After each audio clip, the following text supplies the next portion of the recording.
Good afternoon, everyone. Thank you for spending this lovely snowy day with me to talk about some E-rate. So welcome to Get Your Kicks with E-rate Funding Year 2026 from your increasingly desperate state E-rate coordinator who needs a rhyme or some other goofiness to try to get your attention.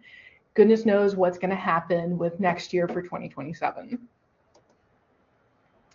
So today's agenda, go through a few disclaimers, talk about what E-rate is, recent changes you should be aware of, eligibility, budgets, application cycle, and most importantly, the checklist for funding year 2026. So throughout this presentation, I'm going to refer to two entities quite a lot. The first is the Federal Communications Commission, or FCC. The FCC is the governing body for the E-rate program. That responsibility was given to the FCC by the Telecommunications Act of 1996. So they come up with the rules, and if there are any disputes, they're where the buck finally stops. Over on the right, we have the Universal Service Administrative Company, or USAC. They are the daily program administrator. They come up with the forms, they process them, they provide customer service. So almost always when you're working with E-rate, you're dealing directly with USAC. It's fairly rare to go directly to the FCC for something. Now, I'm going to do my very best to give you the most accurate, up-to-date information about the E-rate program, but ultimately my interpretation is unofficial.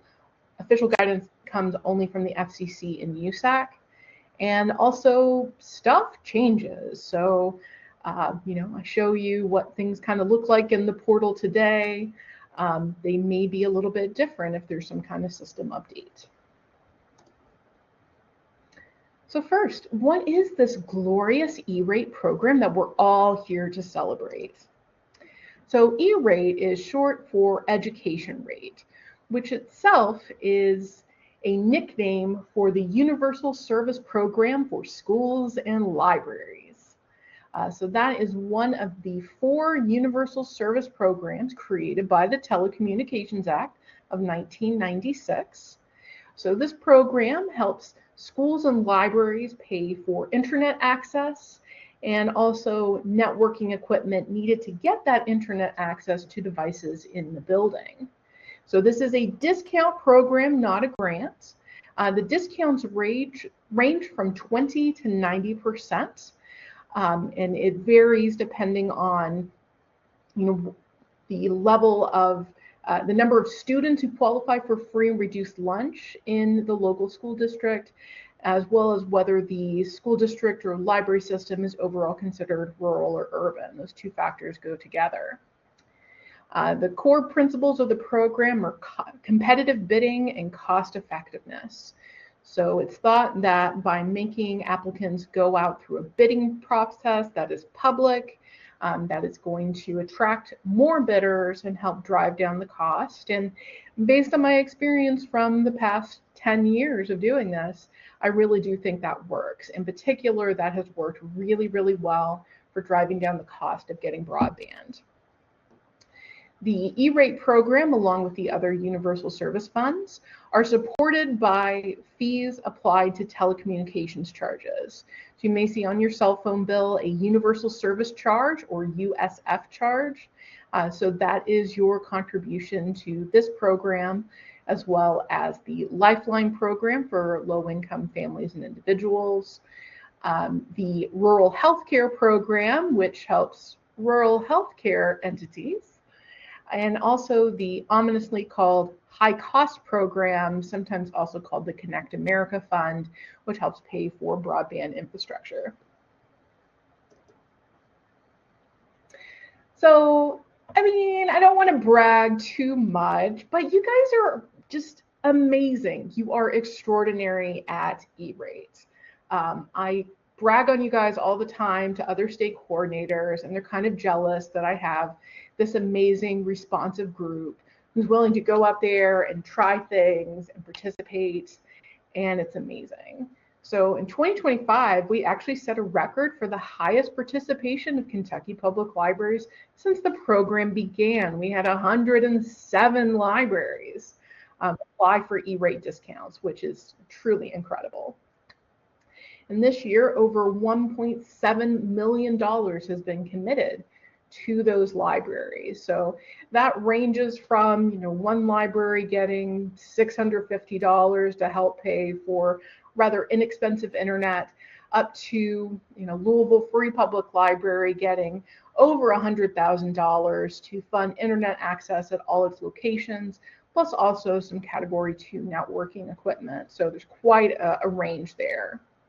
So since the program began in 1998, we've had about $29.5 million dispersed to applicants through either discounts applied upfront on invoices or forms where you have been reimbursed by a direct deposit. So we should be hitting 30 million pretty soon. Now, while in the overall program, the discounts range from 20 to 90%, the overwhelming majority of Kentucky libraries were actually in the top discount bracket. About 3/4 of you guys are in that 90% bracket. And then, of course, we have a number of libraries also in the 80% bracket. The lowest we go is Oldham County with 50%. So it's looking a little bit blurry, but if you can see on this page, I've got sort of an overview of important dates for 3 funding years. So the row in pink is funding year 2025, which started on July 1st. So we're done with competitive bidding. We've applied. We've been approved for discounts. Now we're actively receiving services and getting the discounts applied on those invoices or filing forms to be reimbursed later. So now in the yellow row, we're paying attention to funding year 2026. One fun thing about the E-rate program is that it abbreviates by the starting funding year rather than the fiscal year ending, which is kind of tricky because I can't think of any other programs that do that. So for funding year 2026, we're mostly concerned with the recurring service period July 1st, 2026 to June 30th of 2027. So we're talking about getting your monthly recurring internet discounts during that time. For non-recurring services, for one-time installation of networking equipment, there's actually a longer time period, starting 3 months before the funding year begins on April 1st, 2026. That's the early purchase installation date for Category 2 networking equipment. There's also late installation through September 30th of 2027. Going back over to the left in the application process, we'll talk about this a little bit more. But in general, most libraries need to go through competitive bidding for at least one service every year. And the form is open now for libraries to start doing that. We don't have the exact deadline yet, but that deadline will be in late February 2026. And then the application filing window, when we submit the Form 471 application for discounts, that will open in mid-January and close in late March. Generally, we find out the exact dates for the filing window, which also sets the deadline for the Form 470 in the week before Christmas through a sole edition news brief from USAC. And then if you're thinking really far ahead, especially about any construction projects, adding new locations, renovation projects, things like that, you might also be thinking about what you want to do for funding year 2027. So that line in blue is there for folks who really like to plan ahead. Okay, so let's talk about a recent change to the E-rate program. So things have calmed down in the past year or so. We went through several years where there was a lot happening with the program, a lot of changes. Things have kind of calmed back down. The one big change that has occurred is that hotspot lending has unfortunately been removed from the E-rate eligible services list. So for funding year 2025, that was added for the first time, and we had 23 libraries apply for discounts on hotspot lending. So those would be hotspots that are loaned for patrons to use at home. And unfortunately, on September 30th, 2025, the FCC, with a new majority, voted to eliminate those discounts from the E-rate program. At the same time, they also voted to eliminate discounts for school bus Wi-Fi. Those services are considered off premises, so not occurring on school property, not occurring on library property. So right now we still have some applications sitting out there, but they will soon be canceled. All right, now I do want to really emphasize this because I think I might have confused some people when I was talking about the hotspot lending. Nothing has happened to your bookmobile hotspot discounts. So those are exactly the same as they've always been. Because the bookmobile is considered a piece of library property that happens to move.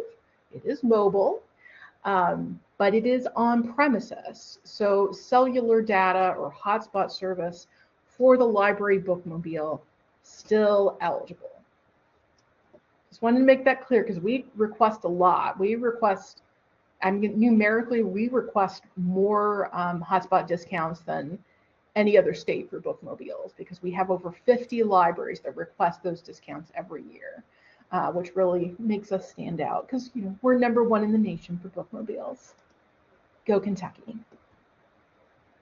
Okay, let's talk a little bit about eligibility. First up, library eligibility to participate in the E-rate program.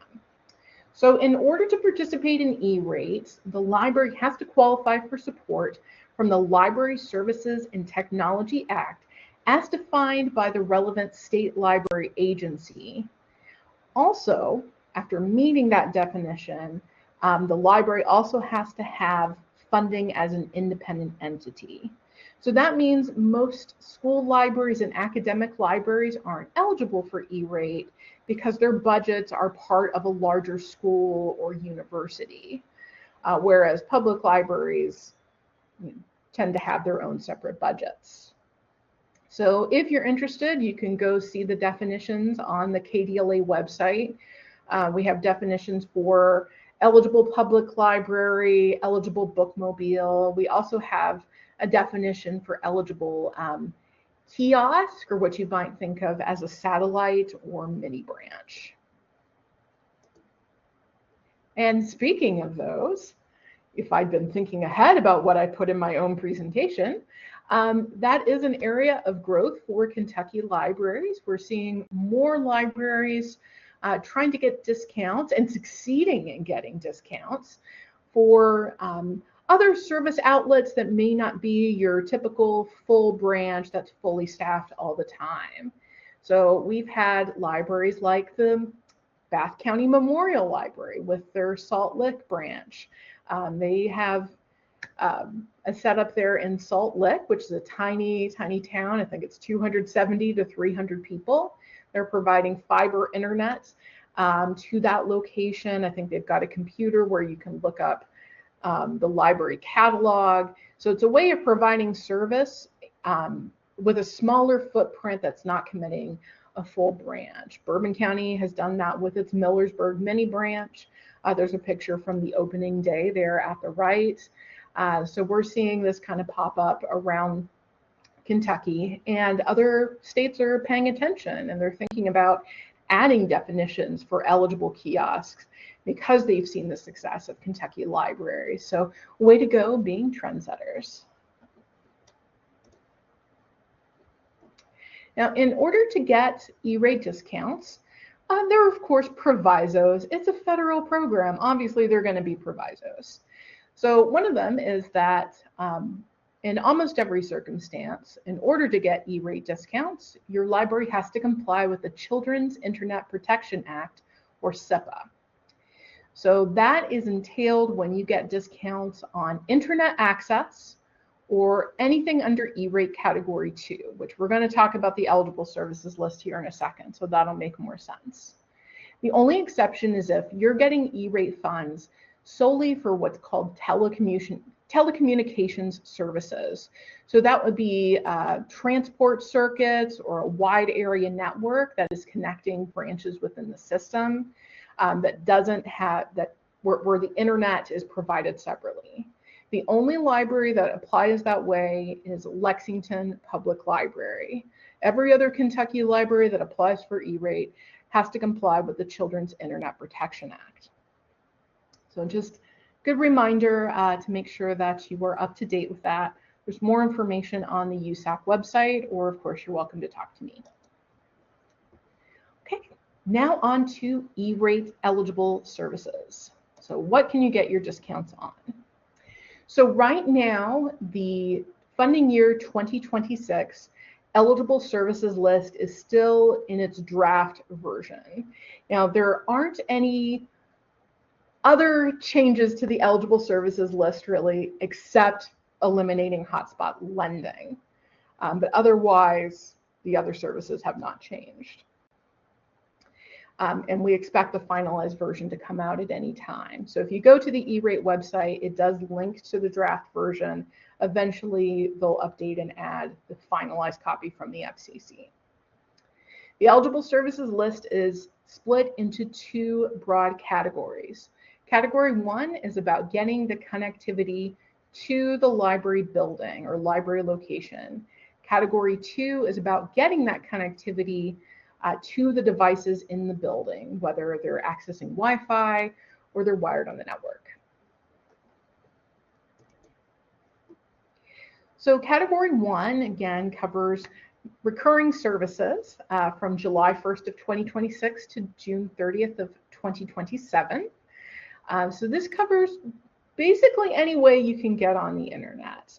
The program is supposed to be technology neutral. So, you know, they don't specify that you have to have fiber. You know, you can have other technologies. So at this point, about 83% of Kentucky library branches are on fiber.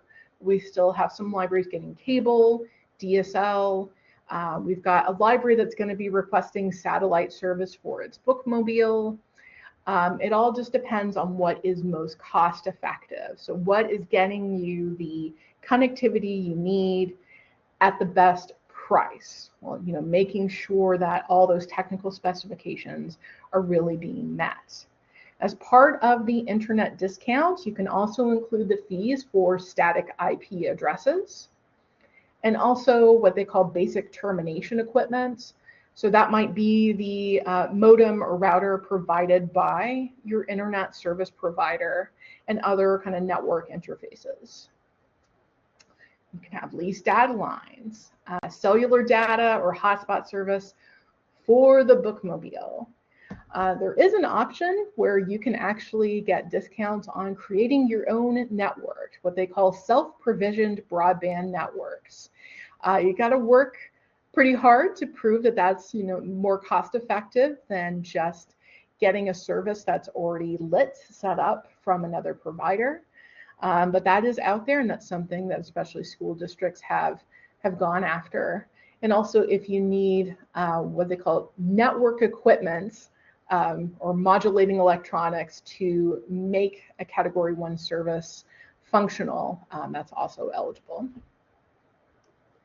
Now on to Category 2. So Category 2 is split into 3 service types. The biggest service type where we see most of our funds dedicated is internal connections. So internal connections are basically the equipment, licensing, and wiring needed to get that connectivity to your devices.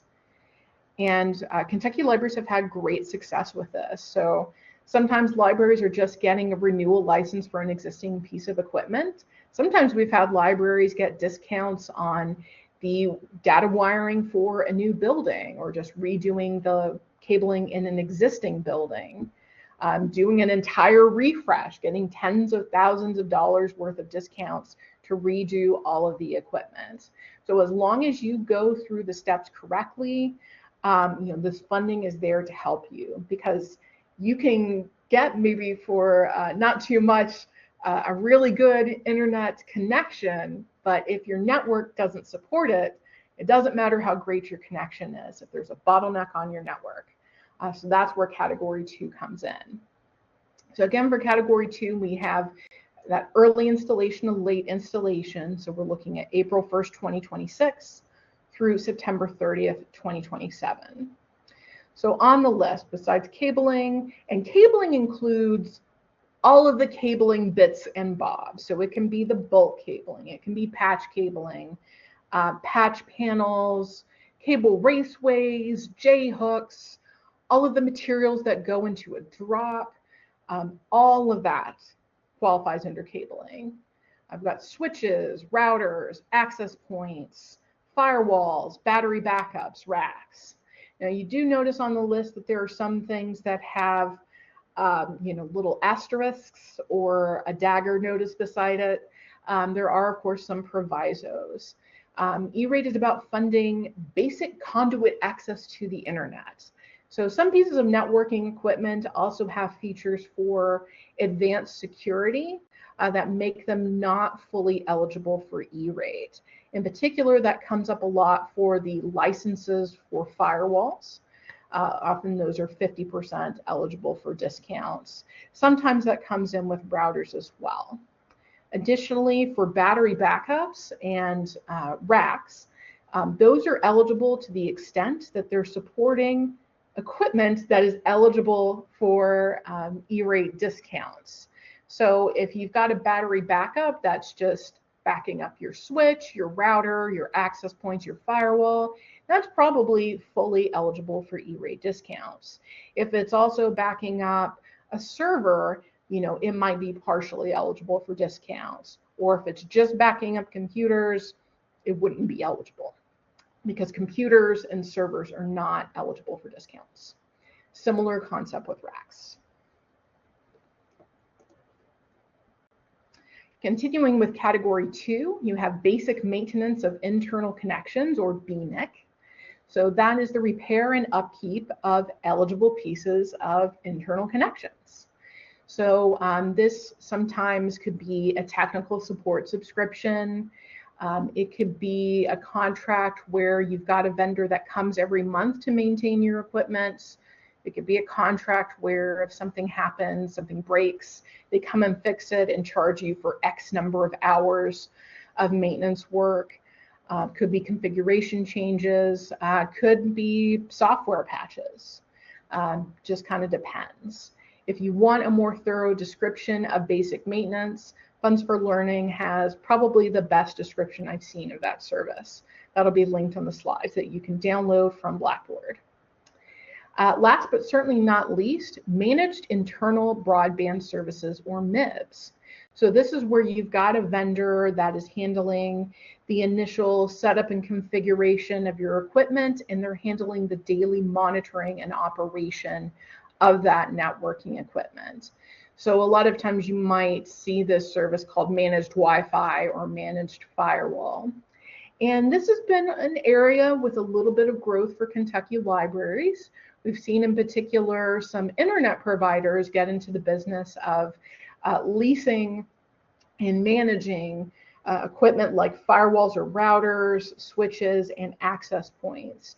That can be a really attractive option, in particular for libraries that don't have the staff or don't have the capacity to do a lot of that work themselves. And so this would be eligible under your category 2 budgets, which we'll talk more about in a minute.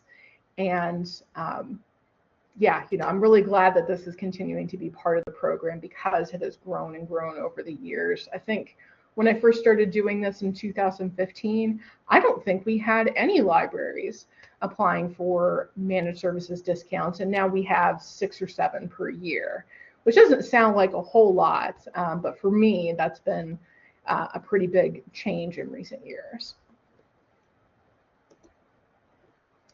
Then we have a miscellaneous category. So some taxes and surcharges may be eligible. For example, if you're an AT&T internet customer, you have the federal access recovery fee or recovery charge. That would be E-rate eligible. The universal service fund fee itself, also eligible, and some Kentucky taxes. You can do rental or lease fees. Most Kentucky libraries just purchase equipment outright, but if it makes more sense, if it's more cost effective, you can certainly lease equipment instead. Shipping, training for new equipment that's being purchased with Category 2 funds. We've had a few libraries take advantage of that over the years. And then, of course, installation and initial configuration of equipment. So that's generally performed by the vendor you buy the equipment from, but that's not necessarily the case every time. So we've had some libraries buy equipment from one vendor and then get a third party to come in and do the installation, all with E-rate discounts. All right, on to Category 2 budgets. So there is a limit on the amount of the cost that you can get your E-rate discounts applied to for Category 2 over a 5-year period. So we are just now starting a new budget period for funding years 2026 through 2030, which to me just sounds ridiculously far in the future, even though it's not actually that far off.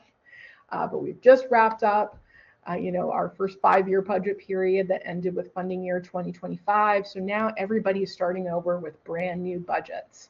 And because it's a new budget cycle, the FCC went through and did an inflation adjustment. So now there is a new budget multiplier for libraries.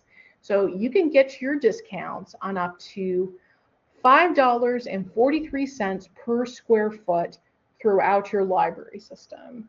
So you look at, for the most part, each individual branch, multiply $5.43 by the interior square footage. That gives you an amount per branch, and then you add them all up, and that gives you a budget that you can use across the entire library system. So even though we're doing some math for individual locations, you are ultimately creating one big pot to spend the funding from. The only exception to this is for Louisville Free Public Library. Because they have over 10 branches, they actually do the math a little bit differently. But I will talk to Louisville about that, so you don't have to worry about it. Now, if you've got some really small branches, I think it would be below 5,555 square feet, then there is a budget floor. So the budget floor for any individual location is $30,175. It used to be nice round figures, and now because of the inflation adjustment, the amounts are a little bit odd, but we're glad to have that increased funding. And when you're looking at the math for this, you're including all of your public service locations, including bookmobiles.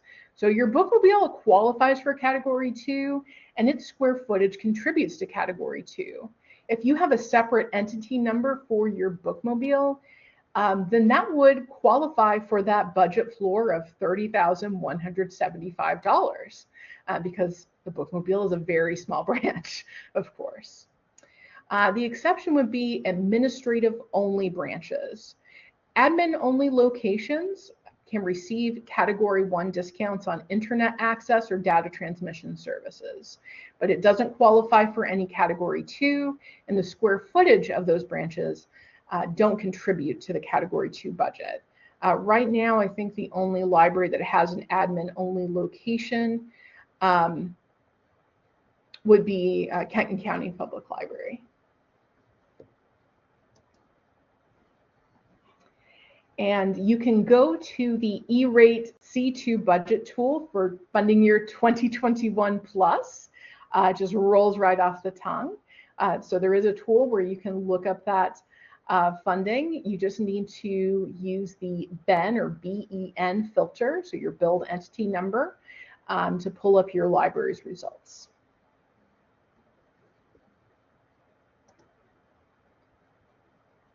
So now is a good time to be updating your profiles in the E-rate Productivity Center. So usually in October, the administrative window opens. So profiles are unlocked, and you can be making changes usually until a couple of days before the opening of the Form 471 filing window. So likely you'll be able to make changes through about January 12th is going to be my projected date, your projected deadline from when you can easily make changes to your profile. So this would be updating addresses, adding annex or kiosk locations, requesting entity numbers for new branches and getting that link to the library system. You also need to make sure that all of your branches have square footage, and that includes the bookmobile and kiosk locations. So these are good things to be updating right now. You can make changes after the admin window closes, but it becomes more difficult. You end up having to deal with the reviewer for your application, and it takes longer for those changes to appear. So be thinking right now if there have been any recent changes to your locations, please make sure those are reflected in the system, and maybe let me know, because I also keep track of KDLA's spreadsheet that has library contact information, and you would be shocked how often libraries just kind of move around and nobody tells us. That sounds ridiculous, but it does happen. It's hard to keep track of all 120 library systems in Kentucky. Okay, now on to the application cycle. Okay, so this is just sort of another overview representation of the various tasks you take care of in the E-rate cycle or E-rate process. So starting on the left in red, most libraries need to do competitive bidding for at least one service every year. So that form becomes available an entire calendar year in advance of this time period on when you're going to get the services. So on July 1st, a new Form 470 is available for the next cycle, and that's available usually through the end of February.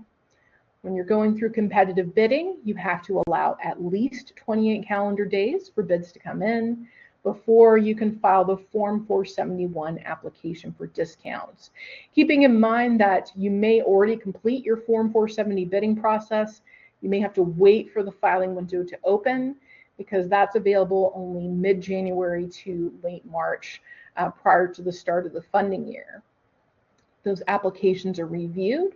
A funding commitment decision letter is issued to indicate whether or not your application is funded and in what amount. Then there's an additional form to file called the 486 when you start services. That's also where you make a certification regarding SIPA compliance. And then last, after you have started receiving the services, you're getting the discounts. So SPI discounts would be applied up front, or service provider invoicing. So they apply the discounts and just bill you the non-discounted share. Or you file a bear form for reimbursement as the applicant after paying the full amount up front. So I project that the deadline for the Form 470 is probably going to be February 26th of 2026.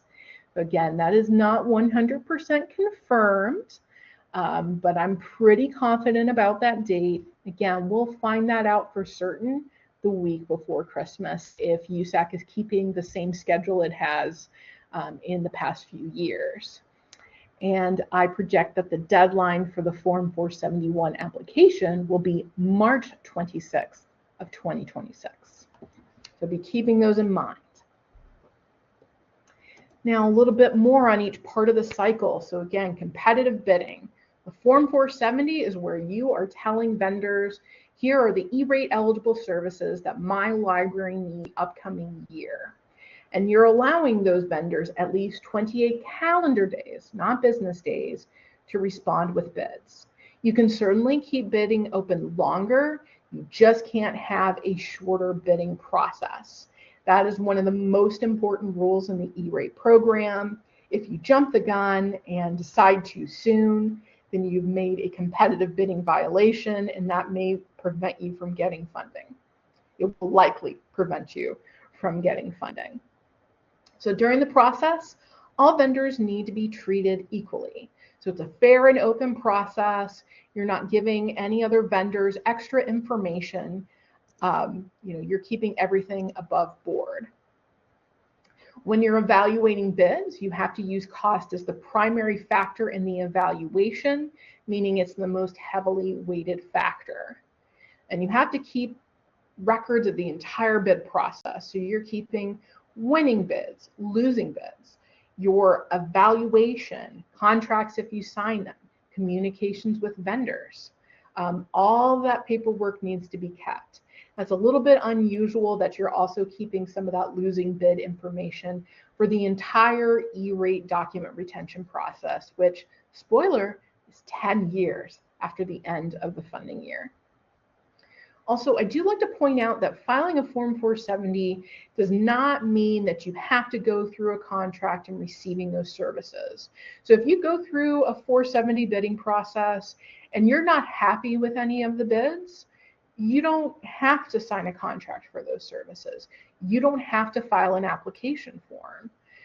So there's not, it's low risk to just go out and see what the pricing is, see what vendors offer.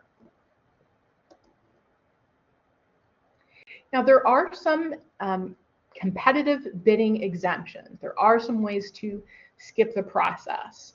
So for category 1, we have Cabio, the commercially available business class internet option. Again, rolls right off the tongue. So you can skip the 470 bidding process for internet if you've got a connection that is at least 100 megabits per second download and at least 10 megabits per second upload. The total pre-discount cost is at or below $3,600 annually. So that would include any installation fees or your static IP addresses, things like that. And again, that is per location. And then also it needs to be commercially available to other business or government customers.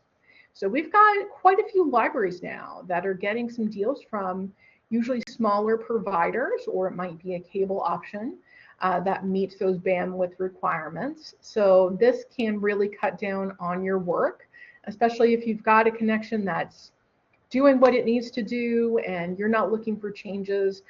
This can help kind of cut down on the paperwork burden. For category 2, there's also a bidding exemption that is specifically for libraries. I think it's kind of odd, but this discount or this exemption is not available to schools. So for category 2, you can skip the 470 if you're requesting $3,600 or less pre-discount for any eligible location in a single year. So you still have to make a cost-effective choice. So if you just went out and said, I'm paying $3,600 for a license from one access point, that's going to get flagged by USAC because that is a ridiculous price to pay for that particular service. You still got to be cost-effective. And this covers, all the service types for category 2. So you could have a mix of service types. So you might be getting the exemption just to buy some equipment. It could be for maintenance on the equipment. It could be for managed services. We don't have tons of libraries that take advantage of this. The one downside to this is that where the exemption is only for libraries, vendors tend not to be as aware of it because the program is dominated by a whole lot more schools participating compared to libraries. So sometimes we go ahead and file a Form 470 because that's just sort of the process that vendors are expecting. They're like, here's a Form 470 number we're assigning to this particular bidding process. And occasionally they get kind of confused if there's not a Form 470. So this can be a good option if you realize close to the deadline for the Form 471 that, oh, there's a little something that you need for category 2. Otherwise, in many situations, I'll recommend that you still file the Form 470. It's just nice to have this option in your back pocket in case a little something comes up at the end. All right. The most important form that you file every year is the Form 471. You have to file a Form 471 every year in order to get discounts. So even if you've got a multi-year contract that was approved in a previous year, you still have to fill out an application form to say, hey, USAC, that contract, I'm still using it. It's covering another year of service. Give me the discounts again. So the Form 471 is where you're indicating to the program exactly the services that you're requesting discounts on, the cost, the vendor, the purchase type. Most services are purchased under contract, except probably a lot of bookmobile hotspot service is just month to month, but most libraries have internet contracts. You generally have a contract or other legally binding agreement for purchasing networking equipment and having it installed. And all of that contract work needs to be taken care of prior to filing the application form. If you don't have your contract fully executed with your signature and usually a counter signature from your vendor, then you can't actually file the application. So after you file the application, you go through a review process. Some of it's kind of automated, and they tend not to ask a whole lot of questions for things like you're buying your internet under contract, you've uploaded a copy of the contract where they can see the terms. They may be able just to go ahead and look at that and sign off. We always get questions about bookmobile hotspot service because that's an unusual request for the program. It's only typical for Kentucky libraries. They may ask to see your competitive bidding paperwork at times, but generally what they're wanting to see is some kind of documentation of pricing, and sometimes they need clarifications on specific pieces of networking equipment. Once they finish the review process, the funding is released in waves. So usually in late April, we start seeing these waves of funding commitment decision letters go out. A lot of you will get funded in the first few waves in late April through May. Mostly the applications are all reviewed by September 1st. The Form 486 is frankly a pesky little form that most people who deal with E-rate all the time believe should not exist. It seems a little bit repetitive, and I think the FCC is actually just now starting to take comments on whether this form should continue as it currently does, which is exciting to me. So we might get to kill the Form 486. So the 486 is where you indicate the earliest possible service start date for the services that you have gotten a funding commitment for. You're making a certification regarding your compliance with the Children's Internet Protection Act, and this is a key step that has to be on file in order for some kind of E-rate invoicing to occur. So if you get a funding commitment but you haven't filed the Form 486, that's going to stop your vendor from being able to apply discounts up front on your invoices. That will stop you from filing a bare form to reimburse if you paid the full amount for the service. So it's pesky, but still essential to the process at this time. Then on to invoicing. There are two methods. Service provider invoicing, or SPI, is where the service provider applies the discount automatically to the bill. A lot of times that's your internet provider applying an 80 or 90% discount up front and then billing you the difference. Service provider invoicing is nice because it tends to be less paperwork for you if the vendor is handling that filing with the E-rate program. And also for some libraries, if the service really isn't affordable without discounts, having the discounts applied up front means less funds having to go out of the library's bank account in the first place. The other option is billed entity applicant reimbursement, or the bare form. So that is where you, the library, pay the full cost up front, and then you file this form to say, hey program, I paid the full amount, now give me back my discount via direct deposit. It is more work on your part, but it also gives you more control in the process. And to be perfectly honest, sometimes you just have to do it because you've got a vendor that's unable or unwilling to apply SPI discounts.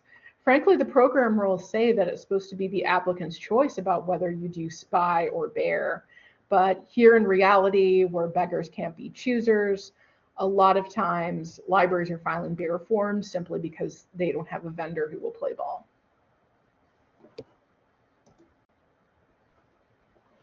Let us talk a little bit about where you're going to be doing all of this wonderful E-rate work.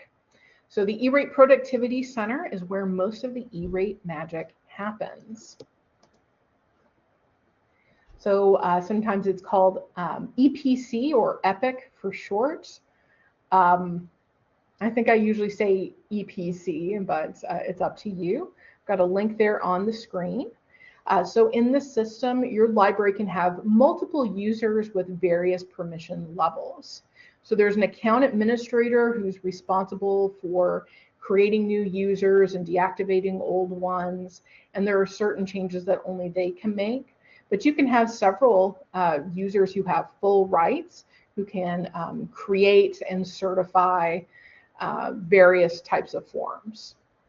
So I do recommend, if possible, to have multiple people within your library having a login for this system. That way, if you got the flu or something, there's another warm body in the library system that could file a form if we're getting close to a deadline.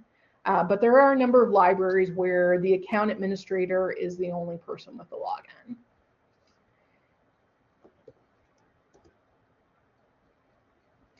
So if you no longer have access to the email account for the person who's currently designated as the account administrator, there is a way we can get the program to manually make a new person the administrator. It does require filling out a letter for that with certain key details.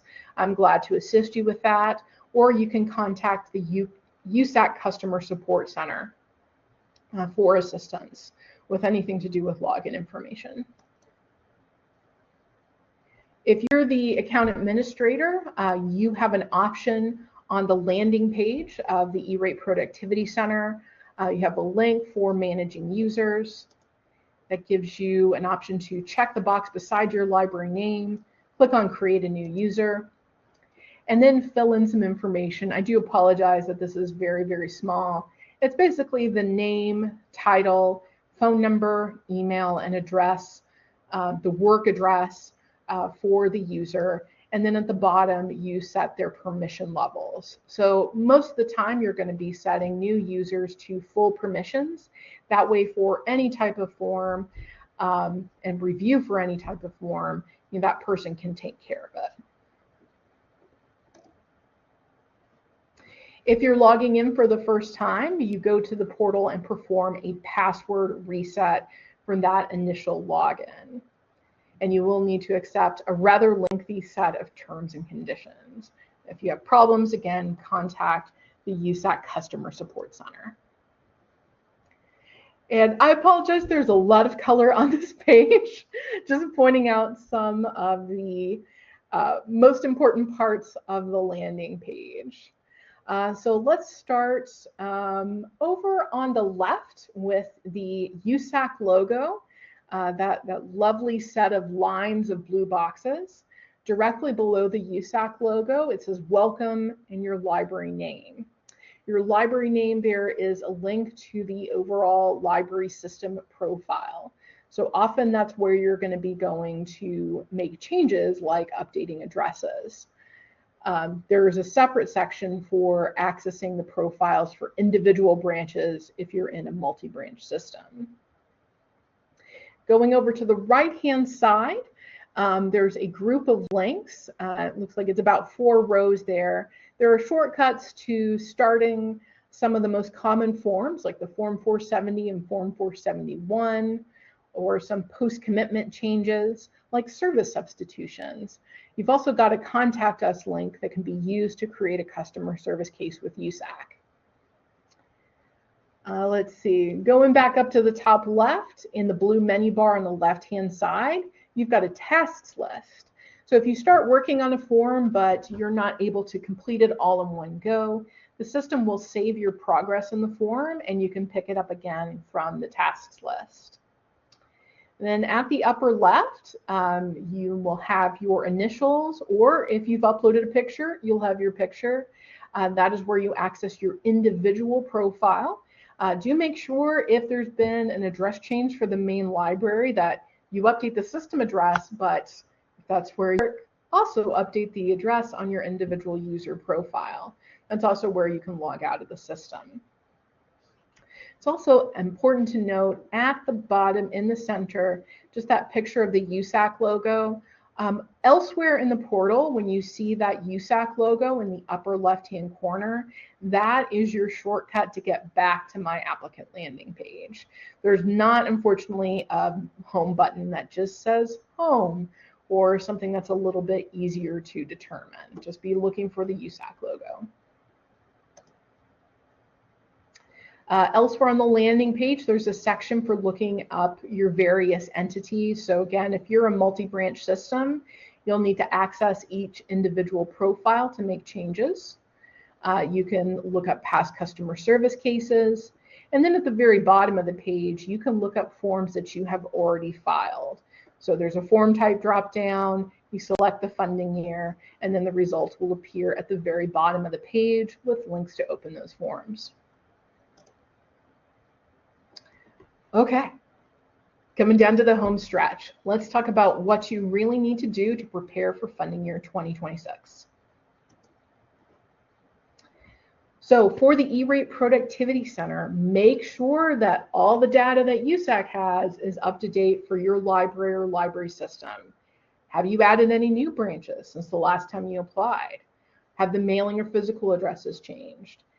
Has the square footage changed or will it change during the upcoming funding year due to construction? The E-Rate Productivity Center. Do you have an account administrator that is current and can access the system? Do you have all the users added that need to be able to get into the system? Is the individual contact information correct? Eligible services, what does your library need? Under category 1, do you need internet for buildings? Do you need data transmission between buildings? Do you need a bookmobile hotspot? Category 2, internal connections, basic maintenance, managed services. Make sure to look through all of those and especially pay attention to licenses for networking equipment. Particularly, a lot of you have those Meraki access points. You want to make sure you still have time on those licenses that will get you all the way through the upcoming funding year. Do also check for continuing contracts. So do you have a contract where those services will cover the entire funding year? So is it going to go through at least June 30th of 2027? And were those contracts set up and approved through a previous E-Rate application cycle? So did you properly go through competitive bidding to get that contract approved, even if it was during a previous funding year? Again, category 2 budget, got to know that square footage. Has it changed since the last time you applied? And is there going to be any construction or renovation that will change the square footage or add new branches by the deadline to deliver category 2 services? So again, that service delivery deadline for installing new networking equipment is September 30th, 2027. So you can apply for discounts and base your budget on the new square footage you're going to have, as long as that square footage is going to be available by September 30th of 2027. Very important, even if you've been applying for a while, make sure that you guys are complying with the Children's Internet Protection Act and you have all of the relevant paperwork. So do you have a filter in place that's blocking certain visual images that are obscene, child pornography, or sexual material harmful to minors? Do you have an internet safety policy that addresses certain aspects of children's safe use of the internet while at the library? And at some point in the past, and it may have been the distant past, have you had a public hearing that was properly advertised so that the community could comment on your policy? If you no longer have the paperwork for that meeting, you need to hold the hearing again. And most libraries do that during just a regular board meeting, but they do have to announce that that hearing is taking place during the board meeting, usually that advertisement is going to go into the local newspaper.